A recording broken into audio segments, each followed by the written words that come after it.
பாத்தீங்களா? இவங்க பேசுறாங்க, இதெல்லாம் செஞ்சிருக்கிறாங்க. நீங்க போய் பழங்குடி மக்கள்கிட்ட போய் கேளுங்க. நாகப்பட்டினம் பழங்குடி மக்கள்கிட்ட போய் நாம் தமிழர் கட்சி என்ன செஞ்சது, நாம் தமிழர் கட்சி கார்த்திகா என்ன செஞ்சது உங்ககிட்ட கேட்க சொன்னாங்கன்னு போய் கேளுங்க. 4 வருஷம் யார் இந்த கம்யூனிஸ்ட் எம்பி செல்வராஜ் அவர்கள் தூக்கி கொடுத்த நிலம் 620 ஏக்கர் நிலம் சிபிசிஎல் தூக்கி கொடுத்துட்டாப்ல. இந்த மக்களுடைய நிலத்தை தூக்கி கொடுத்துட்டாப்ல. 4 வருஷம் கொடுத்த நிலத்துக்கு உரிய இழப்பீடு வரல சிபிசிஎல் நிறுவனத்துக்கிட்ட இருந்து. 4 வருஷம் போராடிச்சு. நாம் தமிழர் கட்சி வேட்பாளராக நான் நாகப்பட்டினம் நாடாளுமன்ற தொகுதியில் போட்டியிடும் போது நான் அந்த போராட்டத்தில் போய் கலந்துக்கிட்டேன். மக்களோட போராட்டத்தில் போய் கலந்துக்கிட்டேன். நான் எங்கள் அண்ணன் செந்தமிழன் சீமான் அவர்கள் மாதிரி அவங்க என்ன கருத்து சொன்னாங்களோ அப்படியே போய் சொல்லிடுவேன். நான் இங்கே கேளுங்கள் தரப்படும், தட்டுங்கள் திறக்கப்படும் என்பதற்காக வரல. அந்த சித்தாந்தத்தின் மேல எனக்கு நம்பிக்கை கிடையாது. நீங்க எல்லாரும் சேர்ந்து முடிவு பண்ணுங்க.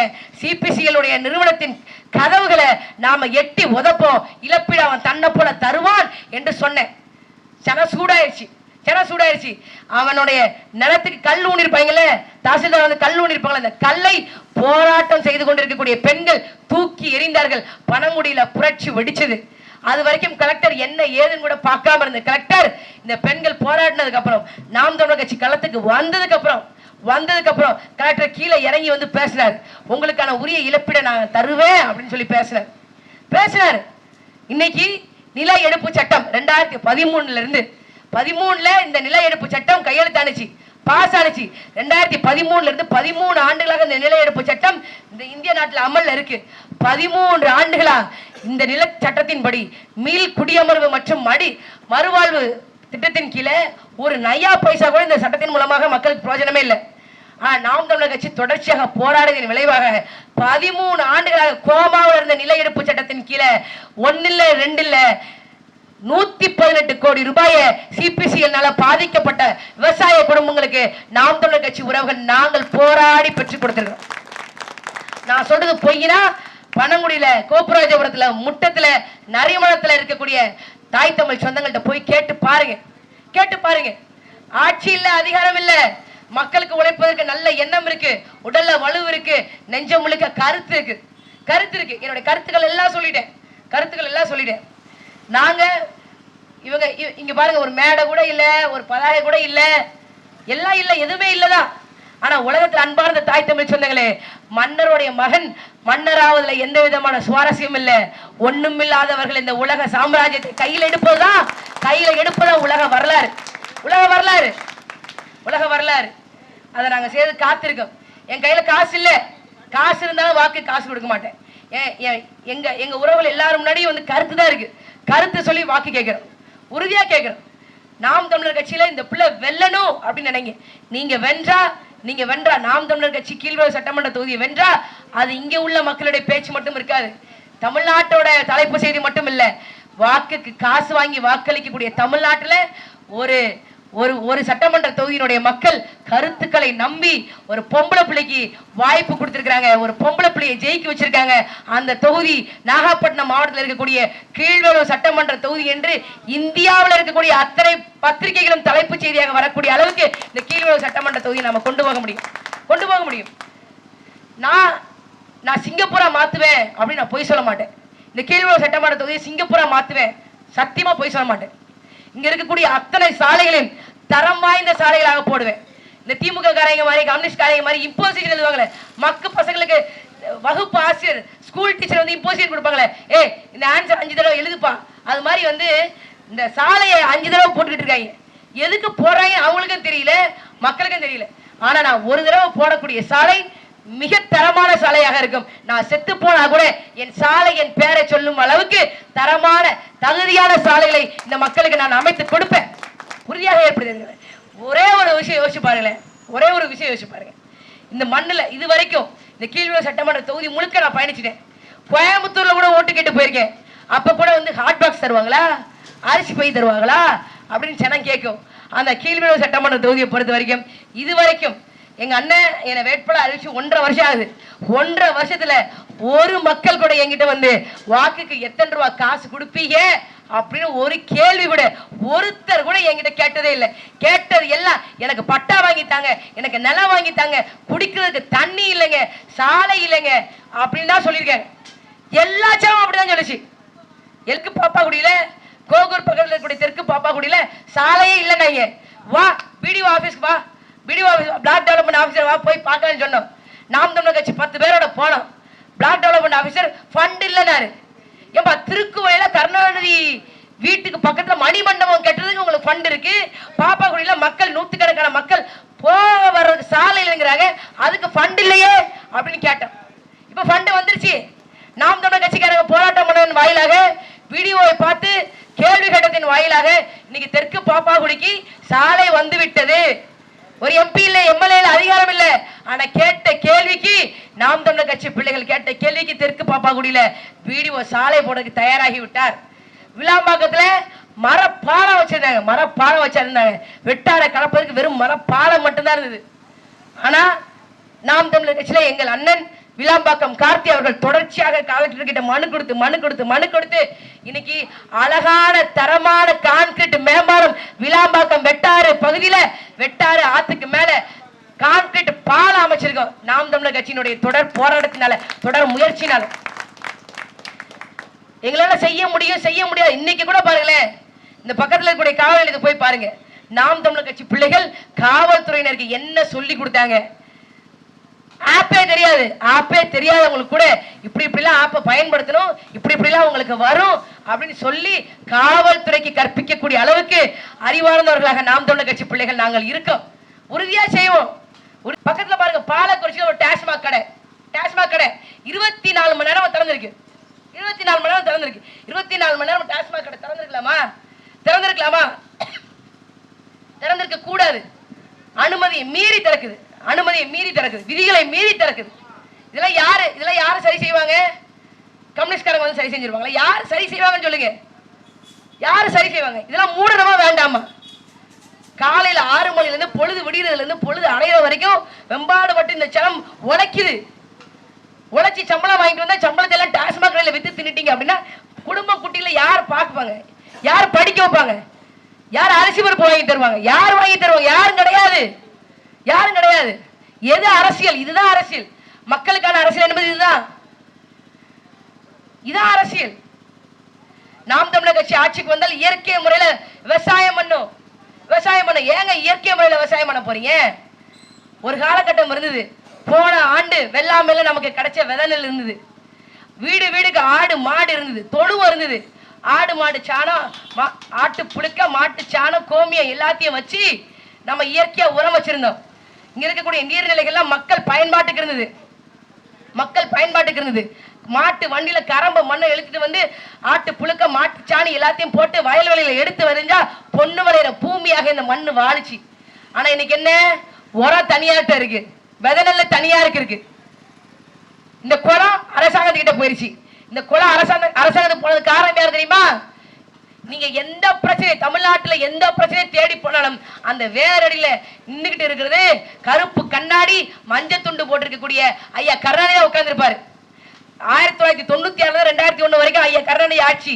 அந்த காலகட்டத்தில் மக்களுடைய சொத்தாக இருந்த ஊர் குளங்களை எல்லாம் அரசாங்கத்தின் சொத்தாக மாத்தி மக்களுடைய வாயில தண்ணி கூட கிடைக்க விடாம செஞ்சது இந்த கருணாநிதி. நாம் தமிழர் கட்சி சொல்லுது, நீங்க தனியார்கிட்ட விதை நெல்லை வாங்கிட்டு, தனியார்கிட்ட உரத்தை வாங்கிட்டு நீங்க என்னைக்கு விவசாயத்துல வாழவே முடியாது. உழுதவன் கணக்கு பார்த்தா உலக்கு கூட மிஞ்சாதுன்னு சொல்லுவாங்க. அந்த சூழ்நிலை தான் வரும். ஆனா நாங்க என்ன சொல்றோம் அப்படின்னா, யோசிச்சு பாருங்க, இந்த உரத்தை ஏங்க தனியார்கிட்ட கொடுத்தாங்க? எதுக்குங்க அதுக்கு மானியம் கொடுக்குறாங்க? ஏங்க இன்சூரன்ஸ் கொடுக்குறாங்க? என்னங்க பிரச்சனை அப்படின்னு நீங்க யோசிச்சு பாத்தீங்க அப்படின்னா, தாய் தமிழ் சொந்தங்களே சிந்திச்சு பாருங்க. இந்த உரம், இந்த பயிருக்காக உரம் கண்டுபிடிச்சது இல்ல. பயிர் வந்துச்சு, பயிர் நல்லா வளரணும் அப்படிங்கறதுக்காக உரம் கண்டுபிடிக்கப்படல. இந்த உலகத்துல முதல்ல உரத்தை கண்டுபிடிச்சான். உரத்தை கண்டுபிடிச்சதுக்கு அப்புறம் தான் பயிர் வந்துச்சு. நீங்க சொன்ன நம்ப மாட்டீங்க, வெள்ளக்காரன் இந்த காத்துல இருந்து நைட்ரஜன் மட்டும் தனியா எடுத்தான், தனியா பிரிச்சான். அது ஒரு மிகப்பெரிய கண்டுபிடிப்பு. அந்த கண்டுபிடிப்புக்கு அப்புறம் துப்பாக்கியில குண்டு போடுற டெக்னாலஜி கண்டுபிடிச்சான். குண்டை எப்படி தயாரிக்கிறது கண்டுபிடிச்சான். இந்த நைட்ரஜனுக்கு பேரே வெடிபொருள் தான். நைட்ரஜன் வெடிக்கும், துப்பாக்கியில் இருக்கக்கூடிய குண்டு மட்டும் வெடிக்காது. நீங்க இந்த நக்கல் எடுத்தீங்கன்னு வச்சுக்கோங்களேன், இந்த சவுண்ட் கேட்கும். ஏன்னா உள்ள நைட்ரஜன் இருக்கு, சினோவியல் ஃப்ளூயிட்னு சொல்லுவான். இதை வெடிச்ச நீங்க நக்கல் எடுத்தீங்க அப்படின்னா வெடிக்கும், நைட்ரஜன் இருக்கு. அதே மாதிரியான வெடிபொருள் தான் நைட்ரஜன்.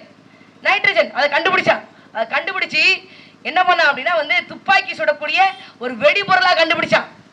துப்பாக்கி சுடக்கூடிய வெடிபொருள் கண்டுபிடிச்சான். அந்த வெடிபொருள்ல இருந்து ஆயுதம் கண்டுபிடிச்சான். ஆயுதங்களுக்கு பயன்படுத்தக்கூடிய வெடிபொருட்கள் பல பல டன், பல லட்சம் கோடி டன் அவன் உற்பத்தி பண்ணிட்டான். யாரு? வெள்ளைக்கார உற்பத்தி பண்ணிட்டான். அவனுக்கு ஏத்த மாதிரி 1914 இருந்து 1919 வரைக்கும் முதல் உலக போர் நடந்தது. 1939 இருந்து 1945 வரைக்கும் இரண்டாம் உலக போர் நடந்தது. தெரியாதமா 45ல இரண்டாம் உலக போர் முடிஞ்சு போயிடுச்சு. பல கோடி டன்னு வெடிபொருள் உற்பத்தி செஞ்சு வச்சிருக்கான். அதை யாருக்கிட்ட விற்கிறதுன்னு தெரியல. தெரியாதனமா உலக போர் முடிஞ்சு போச்சு. அந்த வெடிபொருளை எங்க போய் கொட்டுறதுன்னு தெரியாம உலக நாடுகள், இந்த ஆயுதம் தயாரித்த நாடுகள் பேந்த பேந்த முழிச்சுக்கிட்டு இருந்த சமயத்துல அப்பதான் 1947 புதுசா விடுதலை பெற்ற ஒரு நாடு இருந்தது. அந்த நாட்டுக்கு பேர் இந்தியா. அந்த இந்திய நாட்டின் தலைவராக இருந்தவர் நேரு. அவருக்கு மக்கள் பிரச்சனை எதுவுமே தெரியாது. ஏன்? அவர் ராஜா வீட்டு கண்ணுக்குட்டி. லண்டன்ல படிச்சாரு சொல்லுவாங்களே தவிர இங்க இருக்கக்கூடிய சாதாரண விவசாயிகளுடைய வேதனை புரியாது, வாழ்க்கை புரியாது, அழுக புரியாது. அவரை பார்த்தாங்க. அவர்கிட்ட இந்த விவசாயத்துக்கு பயன்படக்கூடிய வெடிபொருளை நாங்க வச்சிருக்கோம்னு சொல்லி ஏமாத்துறாங்க. அது உண்மையில ஆயுதத்தை பயன்படுத்தக்கூடிய வெடிபொருள்.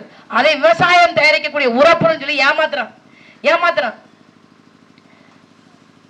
பல ஆண்டுகளை ஏமாத்துறான். நமக்கு தாய் தமிழ் சொந்தங்கள் சிந்திச்சு பார்க்கணும். முதல்ல 5008 5020 கர்நாடகா பொண்ணு இது வரல. அரிசி முதல்ல வரல. இந்த அரிசியை தயாரிக்கக்கூடிய உரம் தான் முதல்ல வந்துச்சு. அந்த உரத்துக்கேற்ற அரிசி தான் 5008 5020 கர்நாடகா பொன்னி. நம்ம இப்ப போடுறோம்ல குட்டை ரக நெல் அடுத்து வந்துச்சு. உரம் தான் முன்னாடி வந்துச்சு. உரத்துக்கேற்ற நெல்லை தான் இவன் விளைவிச்சு கொடுத்தான்.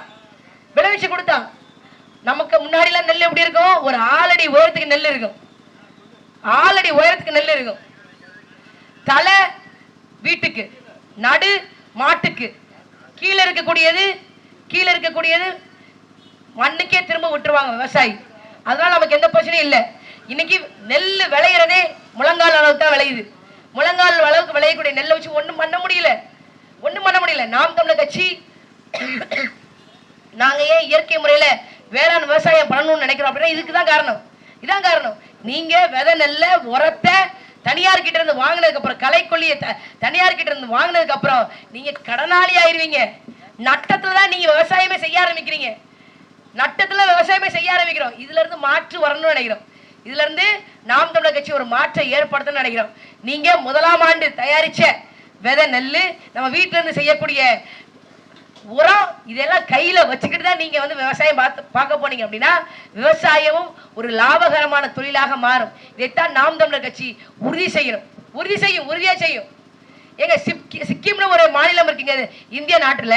அவங்க முழுக்க இயற்கை வழியில வேளாண் விவசாயம் பண்ணிட்டு இருக்காங்க. நம்ம செய்ய முடியாதா? தமிழ்நாடு அரசு செய்ய முடியாதா? அதெல்லாம் விடுங்க. நமக்கு காவிரியில தண்ணியே வரமாட்டேங்குது. அதெல்லாம் ஒரு காலங்க. அந்த காலகட்டம் இருந்தது. காவிரியில கர்நாடகாக்காரன் தண்ணி தர மாட்டான். அது அந்த காலம். எங்க பிள்ளைகளை நாம் தமிழர் கட்சி, எங்க வேட்பாளர்களை நீங்கள் எம்எல்ஏக்களாக சட்டமன்றத்துக்குள்ள உள்ள நிரப்புங்க.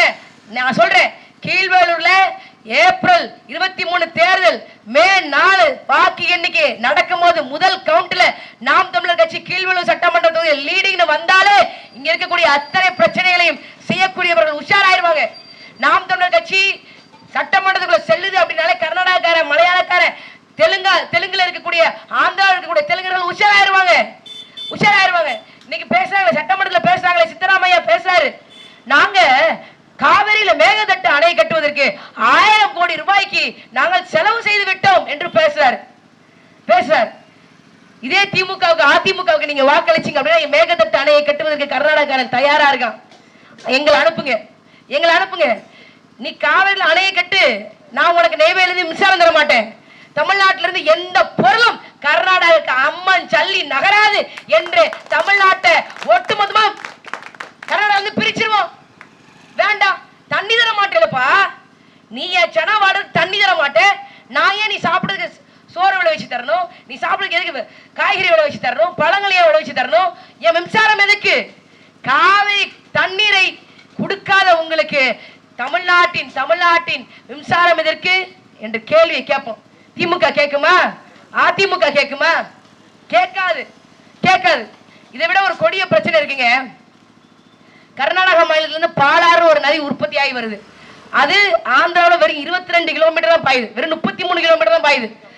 தமிழ்நாட்டில் 222 கிலோமீட்டர் பாயுது. 33 கிலோமீட்டர் மட்டும் ஆந்திராவில் பாயக்கூடிய பாலாற்று நதியில அங்க உள்ள மானமுள்ள தெலுங்கு முதலமைச்சர் 33 கிலோமீட்டர் மட்டும் பாயக்கூடிய பாலாற்றுல 22 இடங்கள்ல தடுப்பணையை கட்டி வச்சு பாதுகாக்கிறார். ஆனா தமிழ்நாட்டில் குடிக்க தண்ணி இல்லை. காரணம் இதான். என் அன்பார்ந்த தாய் தமிழ் சொந்தங்கள், கர்நாடகா மாநிலத்தில் இருக்கக்கூடிய மைசூரை தாண்டி இருக்கக்கூடிய மாண்டியா மாவட்டங்களை போய் பாருங்க. நம்முடைய காவிரி நீர் உரிமையை பறித்து அவர்கள் செழித்து கிடக்கிறார்கள். எங்க பார்த்தாலும் தண்ணி தான். நம்ம ஊர் தண்ணி மாதிரி இருக்காது, சாக்கடை தண்ணி மாதிரி இருக்காது, தழும்ப இருக்கும் தண்ணி. நெல் அடுக்கடுக்க நெல் விவசாயம் பண்றான். நீதிமன்றம் சொல்லுது 35 ஆண்டுகளுக்கு முன்னாடி நீதிமன்றம் சொன்னது என்ன சொன்னது? இதுக்கு மேல கர்நாடகா மாநிலம் தன்னுடைய விவசாய பரப்பை அதிகரிக்க கூடாது என்று நீதிமன்றம் சொன்னதுக்கு அப்புறமும் விவசாய பரப்பை 35 ஆண்டுகள்ல கர்நாடகா மாநிலம் 2 மடங்காக அதிகரித்திருக்கிறது. காரணம் என்ன? தமிழ்நாட்டை ஆளுவது போய்மை திமுக தான் ஆளுது, போய்மையும் அதிமுக தான் ஆளுது அப்படிங்கிற நினைப்பு நீதிமன்றத்தை உத்தரவை மீறி தன்னுடைய விவசாய பரப்பை பாசன பரப்பை 2 மடங்கு அதிகரித்து வைத்திருக்கிறது கர்நாடகா. நமக்கு பாசன விவசாயத்தை விட்டு விவசாயிகள் வெளியேறி கொண்டிருக்கிறார்கள். ஒரு காலத்துல 3 போகம் விளைஞ்ச மண்ணு இன்னைக்கு 1 போகம் விளைவதற்கு நாக்க தள்ளுது. குருவை சம்பால பிரச்சனை என்ன? வெள்ளம் வந்து பாதிப்பாயிருது. தாளடையில் என்ன பிரச்சனை? தண்ணி இல்லாம கருகி போயிருது. இதான் சிக்கல். இந்த அரசியல் யாராவது பேசுவாங்களா? நாகப்பட்டினத்துல வருஷம் புயல் அடிக்கி, வருஷம் வெள்ளம் வருது. தில்லானா மோகனாம்பல்ல நகைச்சுவை நடிகர் நாகேஷ் பேசிருப்பாரு, நாகப்பட்டினத்துல புயலா அதான் கலந்து வருஷம் வருதுங்கிற மாதிரி. அப்பையில இருந்து அந்த படத்துல நடிச்ச அத்தனை நடிகர்கள் செத்தே போயிட்டாங்க. இன்னும் நாகப்பட்டினத்துல புயல் வருது நிக்கல. வருஷம் வருது, புயல் வருது, வெள்ளம் வருது. ஆனா அந்த வரக்கூடிய வெள்ளத்தை பாதுகாக்கக்கூடிய அளவுக்கு நம்ம கிட்ட இங்க சூழ்நிலை இல்ல. குளம் இருக்கு, நீர் இருக்கு. ஆனா அந்த நீரை பாதுகாக்கக்கூடிய அதிகாரத்தில் இருக்கக்கூடிய கையெழுத்து போடக்கூடிய அதிகாரம் மக்கள் கிட்ட இல்ல. அன்பார்ந்த தாய் தமிழ் சொந்தங்களே, வள்ளுவன் சொல்றான், மணி நீரும் மண்ணும் மலையும் அணிநிலர் காடும் உடையது அரண் சொல்றான். ஒரு நாடு எப்படி இருக்கணும்? மணி நீர் இருக்கணும், மண் இருக்கணும், மண் வளம் இருக்கணும், மலை வளம் இருக்கணும். மலை வளம் இருந்தா தான் நீரை கொண்டு வர முடியும். அதுதான் ஒரு நாட்டுக்கான வல்லரன்னு சொல்றான். இருபுணலும் வாய்ந்த மலையும் வருமுணலும் வல்லரனும் நாட்டிற்கு உருவு. இருபுணல் என்ன? மலையிலிருந்து வரக்கூடிய, வானத்திலிருந்து வரக்கூடிய மலை. அந்த மலையை பொய்விக்கக்கூடிய அளவுக்கு மலை வளம், அந்த மலையில இருக்கக்கூடிய காட்டு வளம், 2 வளங்களும் 2 முறைகளிலிருந்து வரக்கூடிய நீர்நிலைகளை இந்த மண்ணில் தேக்கி வைக்கக்கூடிய அளவுக்கு இங்க இருக்கக்கூடிய நீர்நிலைகள், ஏரிகள், குளம், கம்மாய், குட்டை இருக்கணும். இதான் ஒரு நாட்டுக்கான வல்லரன், ஒரு நாட்டுக்கான உறுப்பு என்று வள்ளுவர் சொல்றார். உருப்பசியும் ஓவாப்பினியும் செருபகையும் சேராத இயல்பு நாடு. ஒரு நாட்டுக்கு பசி இருக்கக்கூடாது, தீரவே தீராத நோய் என்று எதுவுமே இருக்கக்கூடாது. உருப்பசியும் ஓவாப்பினியும் செருபகையும் கொடுமையான பகை என்று ஒரு நாட்டு மக்களுக்கு எதுவுமே இருக்கக்கூடாது. அதான் ஒரு நாட்டினுடைய இயல்பு. வள்ளுவர் சொல்றார், இத்தனை தகுதி இருக்கணும் ஒரு நாட்டுக்கு. இத்தனை தகுதி இருந்தாலும் ஒரு நாடு எப்ப பயனற்று போகும் சொல்றாரு பாருங்க.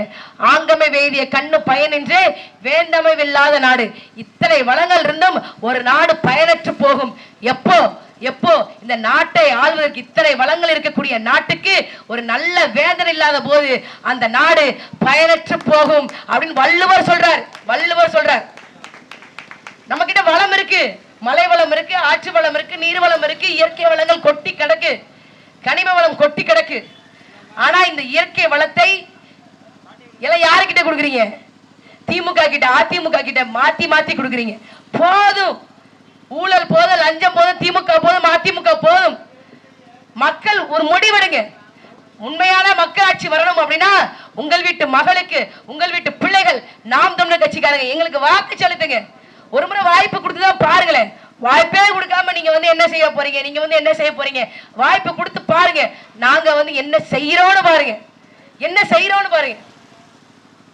எல்லா பக்கமும் சிக்கல் இருக்கு, எல்லா பக்கமும் நில பிரச்சனை இருக்கு, எல்லா பக்கமும் நீர் பிரச்சனை இருக்கு. பட்டா இருந்து வீடு கட்டுறதுக்கு தகுதி கிடைக்காது. திமுக காரங்கிட்ட முறைச்சுக்கிட்டு தகுதி இல்லாத நபர்களுக்கு எல்லாம் வீடு கட்டுறதுக்கு வாய்ப்பு கொடுக்குறான். ஆனா தகுதி உள்ள நபர்களுக்கு வீடு கட்ட வாய்ப்பு கிடைக்காம போகுது. அதெல்லாம் மாறணும். மாறணும். ஊழல் இல்லாத, லஞ்சம் இல்லாத நேர்மையான ஆட்சி முறை அமைய தாய் தமிழ் சொந்தங்களே மறந்து விடாதீர்கள். நாம் வாக்களிக்க வேண்டிய சின்னம் நாம் தமிழர் கட்சியின் விவசாய சின்னம். விவசாய சின்னத்தில் உங்களுடைய மதிப்புமிக்க வாக்குகளை தாருங்கள் தாருங்கள் என்று கேட்டுக்கொள்கின்றோம். இந்த நாட்டில் எத்தனையோ விஷயங்கள் நடந்து கொண்டு இருக்கும். இன்னைக்கு கூட பாருங்க, ஈரான் நாட்டுக்கும் இஸ்ரேலுக்கும் போர். நமக்கு கேஸ் சிலிண்டர் கிடைக்க மாட்டேங்குது. கேஸ் சிலிண்டர் கிடைக்க மாட்டேங்குது. சமைக்கிறதுக்கு கேஸ் சிலிண்டர் கிடைக்கல. சனா வாழுது. ஒன்றும் பிரச்சனை இல்லை, ஒன்றும் பிரச்சனை இல்லை. சிலிண்டர் தானே, சிலிண்டர் போனா என்ன, விறகடுப்பு வச்சு நம்ம சமைச்சிக்கலாம். ஆனா சமைக்கிறதுக்கு அரிசியே இல்லைனா, சமைக்கிறதுக்கு பருப்பே இல்லைனா, பருப்பு முதற்கொண்டு கனடா என்கின்ற பனி குறைந்த தேசத்திலிருந்து இந்த நாடு இறக்குமதி செய்து நீங்க சமைக்கக்கூடிய அரிசி இருக்கு பாத்தீங்களா, இந்த அரிசி எங்க இருந்து வருது? நம்ம விளைவிச்ச அரிசி. அது பொது சந்தையில் கிடைக்கக்கூடிய அரிசி யார் விளைவிச்ச அரிசி?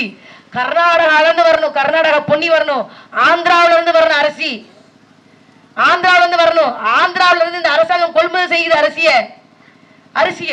நாங்க சொல்றோம், நாம் தமிழர் கட்சி ஆட்சிக்கு வந்தா நீ 1 கிலோ 75 ரூபா அப்படின்னு சொல்லி கர்நாடகா பொன்னியை விற்கிறது முற்று முழுதுமாக தடை செய்யப்படும்.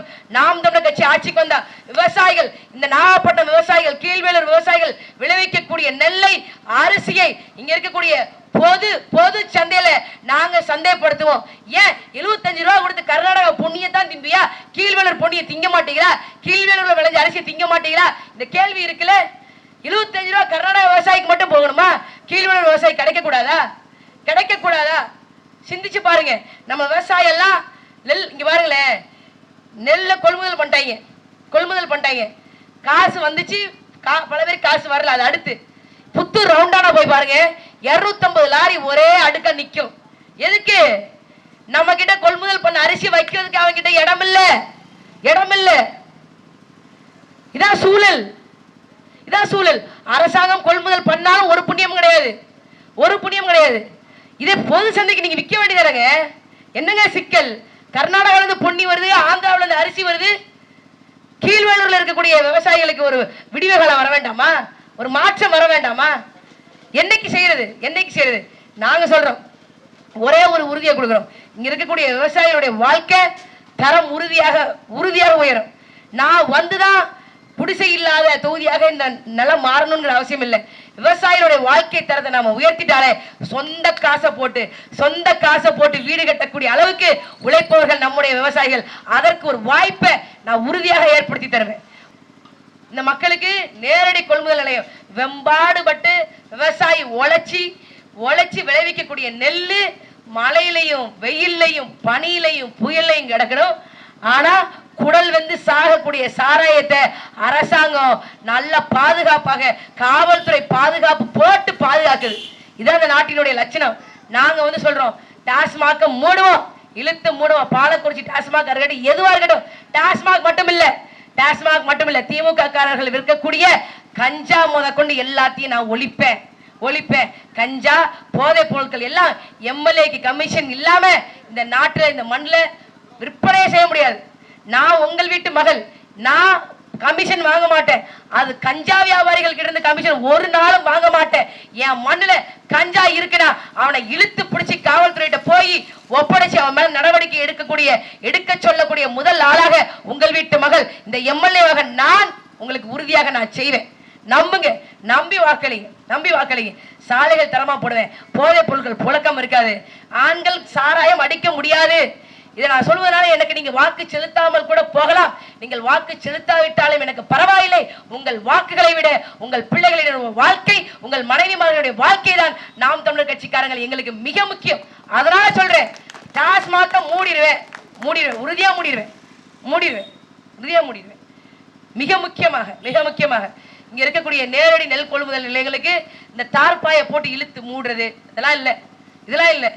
கோயில்களை விட மிக புனிதமான இடங்களாக விவசாயிகளுடைய உழைப்பின் மூலமாக வரக்கூடிய நெல்லை பாதுகாக்கக்கூடிய நேரடி நெல் கொள்முதல் நிலையங்கள் பாதுகாக்கப்படும். தரமா ஒவ்வொரு ஊராட்சிக்கும் வச்சிருவோம். நெல்லு அரசாங்கத்தில் கொடுங்கப்பா, கொள்முதல் செய்யறோம். இல்லனா நாங்க ரைஸ் மில் வச்சிருப்போம், அரசாங்கம் ரைஸ் மில் வச்சிருக்கோம். நீங்க உங்க நெல்லை ரைஸ் மில்ல கொடுத்து அரிசியை நீங்களே பொதுச்சந்தைக்கு வித்து லாபத்தை பார்த்து கொள்ளுங்க. விவசாயி கிட்ட பொருளாதாரம் எப்படி வரும்? நாம் தமிழர் கட்சி ஆட்சிக்கு வந்தா விவசாயி கிட்ட பொருள் புழங்கும். உறுதியா அதை செய்ய முடியும். செய்யறதுக்கு பெரிய விஷயம் எல்லாம் தேவையில்லை. யோசிச்சு பாருங்களேன். நம்ம பக்கத்துல குளப்பாடு உயர்நிலை பள்ளி இருக்கு. எப்போ 30 வருஷத்துக்கு முன்னாடி ஐயா கருணாநிதி ஆட்சி காலத்துல கட்டிய குளப்பாடு உயர்நிலை பள்ளி. நாங்க போராடியதன் விளைவாக பள்ளி கல்வித்துறை அமைச்சர் அன்பில் மகேஷ் பொய்யாமலே 5 லட்சம் ரூபாய் கொடுத்தாரு. ஏங்க ஒரு பள்ளிக்கூடத்தை 5 லட்சம் ரூபாயில கட்ட முடியுமாங்க? அது 6ஆப்ல இருந்து 10ஆப் வரைக்கும் இருக்கக்கூடிய பள்ளிக்கூடத்தை வெறும் 5 லட்சம் வச்சு கட்ட முடியுமா? குறைந்தபட்சம் 50 லட்சம் வேணும். ஆனா குளப்பாடுல நூற்றுக்கணக்கான மாணவர்கள் படிக்கக்கூடிய உயர்நிலை பள்ளிக்கு வெறும் 5 லட்சம். யாருமே வாழாத கருணாநிதி வீட்டுல பிறந்தாருங்கிற காரணத்துக்காகவே பளிங்கு தர போட்டு கண்ணாடி குடுவை போட்டு நினைவில்லத்தை பராமரிக்கிறாங்க. நினைவில்லம் போதாதுன்னு சொல்லி பக்கத்துல மணிமண்டபம் வேற கட்டுறாங்க. யாரு காசு? கருணாநிதிக்கு வேணும்னா 100 கோடி ரூபாய் ஒட்டு மொத்தமா எடுத்து வைக்க தெரியுது. இந்த பாவப்பட்ட மக்கள் பழிக்கக்கூடிய அரசு உயர்நிலை பள்ளியை தரம் உயர்த்த முடியலையா? நான் சொல்றேன், இங்க இருக்கக்கூடிய அத்தனை அரசு உயர்நிலை பள்ளியும் அரசு தொடக்க பள்ளி முதற்கொண்டு எல்லா பள்ளியும் மேல்நிலை பள்ளி எல்லாத்தையும் சரி தரம் உயர்த்துவேன். தனியார் பள்ளியா அரசு பள்ளியா போட்டி நாம் தமிழர் கட்சியினுடைய கீழ்நிலை சட்டமன்ற தொகுதியில போட்டி இருக்கும். அந்த அளவுக்கு தரம் வாய்ந்த பள்ளிகளாக நாங்கள் இதை மாற்றி காட்டுவோம். காரணம் என்ன? நமக்கு 4 கோடி ரூபாய் ஃபண்டு வருதுங்க. 4 கோடி ரூபாயில எத்தனை வேலை செய்யலாம்? உறுதியாக நாங்க செய்வோம். சாலைகள், பள்ளிகள், அரசு மருத்துவமனை. எனக்கு உடம்பு சரியில்லைனா நான் தனியார் மருத்துவமனையில போய் மருத்துவம் பார்த்துக்க முடியாது. எனக்கு 2 பொம்பளை பிள்ளை இருக்கு. 2 பொம்பளை பிள்ளைகளையும் நான் அரசு பள்ளியில தான் படிக்க வைக்கிறேன். அதுவும் தாய்மொழி வழி கல்வியில தான் என் 2 பொம்பளை பிள்ளைகளை நான் படிக்க வைக்கிறேன். நான் ஏற்கனவே செஞ்சிட்டேன். இனிமேல் நான் செய்யாத ஒண்ணுதான், எனக்கு நான் உடல் நலம் சரியில்லைனா கூட மருத்துவம் பார்த்துக்க மாட்டேன். தானா சரியாயிரும் நினைச்சிருவேன். ஏன்னா இயற்கையினால வந்தவங்க இயற்கையினால எல்லாம் சரியாகும் நான் நினைச்சுக்குவேன்.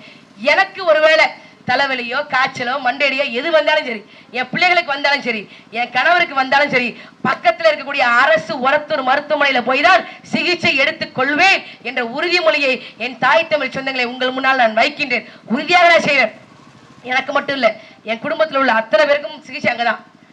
தரம் கட்டாயம் உயரும். அண்ணன் சொன்னாங்கல்ல, பிரிஸ்கிரிப்ஷன் எழுதுகிற பிரிஸ்கிரிப்ஷன் சீட்டு கூட இல்லாத இது தரம் வாய்ந்த மருத்துவமனையாக, பல்நோக்கு உயர் மருத்துவமனையாக ஒரத்தூர் அரசு மருத்துவமனையை நாம் தமிழர் கட்சி அதிகாரத்துக்கு வந்தால் உறுதியாக மாற்றும். மறந்து விடாதீர்கள் தாய் தமிழ் சொந்தங்களை. இறுதியாக, எங்கள் திருநாட்டில் எங்கள் நல்லாட்சியே பொங்கிடுக வாய்மை பொழிந்திடுக என்றேனி செங்கதிர் சிற்கையால் பொன்னல்லி பூசிய கங்குல் நிகர்த்த கருங்குயிலே கூவாயான்கிறான். இந்த தமிழ்நாட்டில் நல்லாட்சி என்று ஒன்று அமைது அப்படின்னா அது உங்களிடமிருந்து உங்களுக்காக அரசியல் செய்ய வந்த நாம் தமிழர் கட்சி பிள்ளைகள் எங்களால் தான் சாத்தியம். தாய் தமிழ் சொந்தங்களை மறந்து விடாதீர்கள். எந்த கட்சியோடும் கூட்டணி இல்லை. தரமான வேட்பாளர்கள், படித்தவர்கள், பண்பாளர்கள், போராட்ட களத்திலிருந்து எங்கள் சீமான் அவர்கள் எங்களை வேட்பாளர்கள் களமிறக்கிறாங்க. போராட்டக்காரர்களுடைய குரல் இதுவரைக்கும் போராட்ட களத்தில் தெருவில் உழைச்சு கொண்டிருந்தது. மக்களுடைய குரலாக நாங்கள் இதுவரைக்கும் ஒழித்திருக்கிறோம். ஆனால் மக்களுடைய குரல் சட்டமன்றத்துக்குள்ள போகணும். போராட்டமே இல்லாத ஒரு பெரு வாழ்க்கை இந்த மக்கள் வாழ்வதற்கு ஒரே ஒரு வாய்ப்பு தான் இருக்குது. அது நாம் தமிழர் கட்சியின் விவசாய சின்னத்திற்கு உங்களுடைய மதிப்புமிக்க வாக்குகளை தருவது. தரமான கல்வி, தரமான மருத்துவம், தூய குடிநீர் மட்டுமே இலவசம். வேறு எதுவும் இலவசம் கிடையாது. வாக்குக்கு 1000 ரூபாய் காசு கொடுக்கவே மாட்டோம். ஆனா மக்களுடைய பணத்தை மக்களுக்காக செலவழிக்க நாங்கள் தயாராக இருக்கிறோம். எங்களுக்கு நீங்கள் வாக்கு செலுத்துவதற்கு தயாரா என்று சிந்திச்சு பார்த்து சொல்லுங்க. இந்த மண்ணுல இதுவரைக்கும் ஆண் எம்எல்ஏக்கள் தான் இருக்காங்க.